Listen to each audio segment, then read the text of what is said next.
So last month when we had Frank on and we were talking about, the purpose-specific conditions and triggers, I was really excited when Frank told me about the idea that, you label a device or a presence sensor, and then you can action on that label, right? Like something that's labeled as a presence sensor. I'm in a room, then you could, find anything that's labeled light and turn that on, right? I was like, this makes perfect sense. Anyway, I was like, whatever, I'll put that in the back of the mind, and when I do my next automation, I'll get to it. If you're following me on social media, you would have noticed I did put out a tweet that I had randomly was at work one day and we had a blackout at home. So when I got home, Home Assistant didn't come up completely. My Z-Wave JS container wasn't online, so I had to boot that back up. But the weirdest thing was that my Zigbee network was fine, except for my Aqara FP1 presence sensors.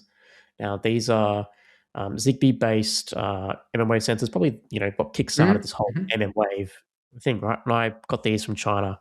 That must be like 6 years ago now, I think, like when I looked at the receipts. So, yeah, they were all unavailable. I was like, okay, that's weird. I would be pressing the button on the back of them, trying to hard refresh, like the Aqara, Xiaomi, like, let's get into pairing mode dance. Like, it's a bit of a tricky dance to do.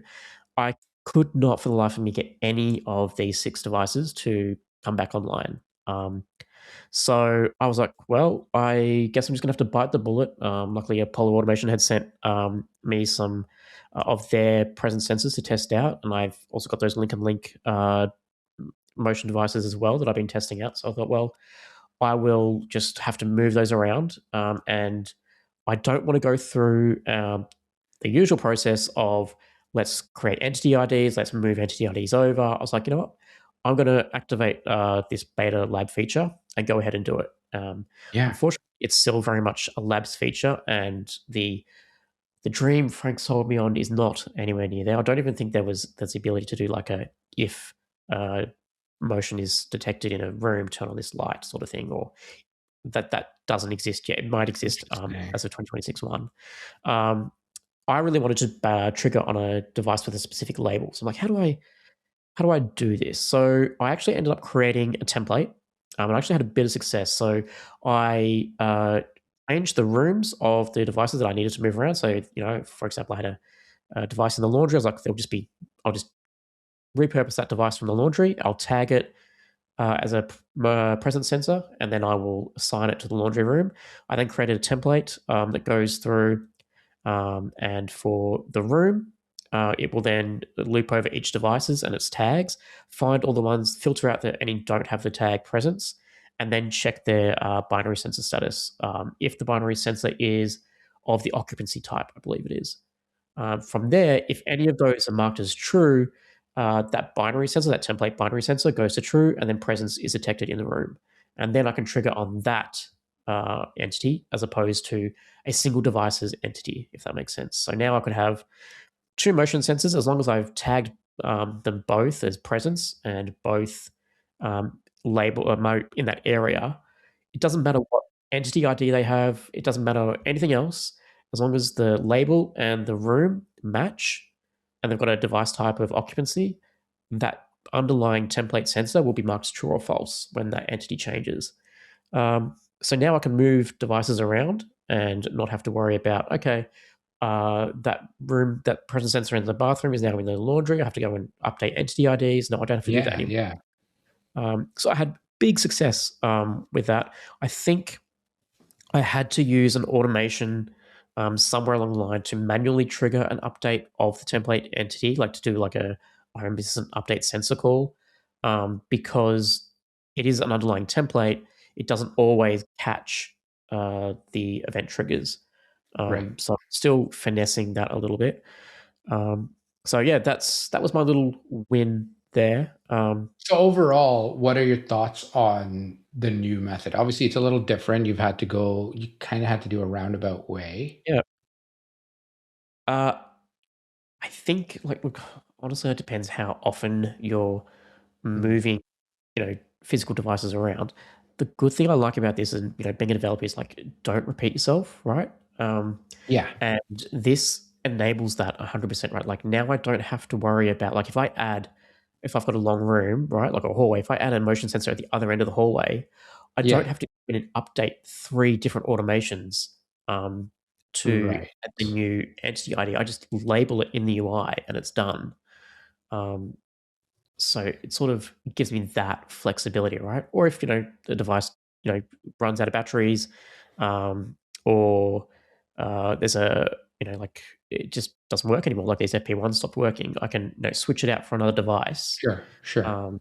I also, because of in my office, I didn't have another device to use. I was like, oh, how can I, make, like, how do I define presence? So I then just created another template helper based on the power level of my screen on my desk for my computer.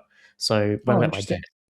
I can then say, okay, if power is above X amount of watts, mark occupancy as detected, label that helper as a presence sensor. Now, all of a sudden, as soon as my computer turns on, the room is marked as occupied. I haven't changed any automations, right? So now my existing Interesting. Yeah. automations that do the lights, do the aircon, they just see that the room is now occupied. Doesn't But yeah, matter that it was. it's seeing there is presence, Yep. comma, in this room. Yep. So do something. Exactly. Essentially, It doesn't right? It care doesn't that matter if that's from from FP1, power level. FP2, Yep.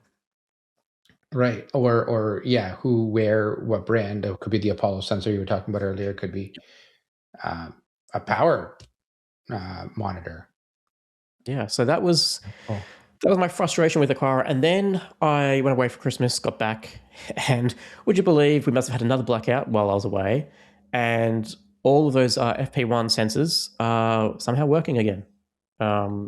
So maybe there was a home assistant issue. And this is my frustration with Zigbee, right? Like it's just so. 1 minute, yeah, it depends which way is the wind blowing, right? It's reliable 1 minute and then flaky the next. It's not yeah, enough yeah. visibility. Like I still haven't been able to reset. I think from my memory, I removed my Office FP1 from the Zigbee network, but it's still on my ZOJ dashboard somehow.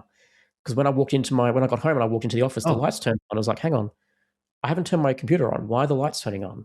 And the sensor was just laying on my desk, and it just remembered, because I still have it tagged as an occupancy yeah. sensor. That template then kicked in. So yeah, I don't know what happened. Interesting. It's certainly, I don't think it's the devices are working again. I'm very impressed with the devices. I still use them, but yeah, why they stopped working is still a mystery to me. I'm not that invested in finding out why this time. I'm just happy that they're working again, because that's 6. I think I've got 6 or 7 of them that I don't have to replace, and MM-Wave sensors aren't cheap, unfortunately. So I wasn't looking forward to Yeah. that. Hmm.